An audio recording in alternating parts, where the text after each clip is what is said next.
Hello बच्चों, कैसे हैं आप? बेटा आज इस पे हम बात करने वाले हैं, वो बॉडी फ्लूइड से लिया गया एक टॉपिक है, that is blood clotting. Blood clotting body का एक नेचुरल डिफेंस मैकेनिज्म है जो बॉडी दिखा रही है in order to prevent the excessive loss of the body in response to any injury और ट्रॉमा। ब्लड क्लॉटिंग के 3 मेन स्टेप्स हैं बेटा, वो याद रखने हैं आपको। सबसे पहले है the release of a tissue factor known as thromboplastin. Second रहता है conversion of prothrombin into thrombin, और तीसरा मेन स्टेप है conversion of fibrinogen into fibrin threads. पहला जो स्टेप है थ्रोम्बोप्लास्टिन, थ्रोम्बोप्लास्टिन जैसे ही किसी भी साइट पर कोई इंजरी होती है तो उसके रिस्पॉन्स में हमारे टिश्यूज कुछ फैक्टर्स रिलीज करते हैं, जिनमें सबसे बड़ा जो मेजर टिश्यू फैक्टर जो सामने आता है वो है थ्रोम्बोप्लास्टिन।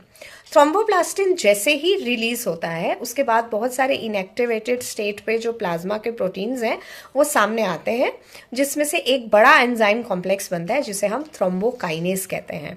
थ्रोम्बोकाइनेस की प्रेजेंस में जो प्रोथ्रोम्बिन है it is converted into its biological active form जिसे थ्रोम्बिन कहते हैं, जहां पर कैल्शियम आयन इस प्रोसेस को एनहांस करने में मदद करते हैं।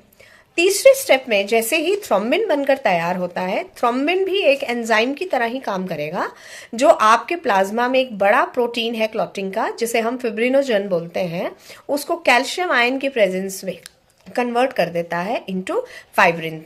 और यही फाइब्रिन जो है थ्रेड की फॉर्म में नेटवर्क बनाता है फाइन फाइबर्स का, जिसमें ट्रैप होते हैं हमारे डैमेज्ड जो फॉर्म्ड एलिमेंट्स हैं, डब्ल्यूबीसीज हैं, प्लेटलेट्स हैं, और इसी चीज़ को एनसीईआरटी क्लॉट या कोगुलम का नाम दे रही है।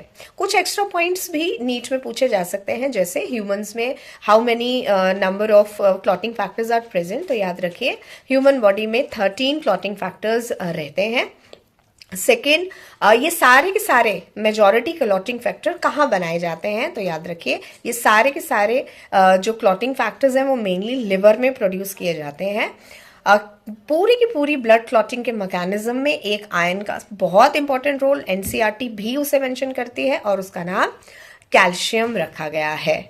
और विटामिन के is very very important for the synthesis of clotting factor, particularly prothrombin के लिए। तो ये कुछ पॉइंट्स हैं जहां से नीट में सवाल पूछा जा सकता है।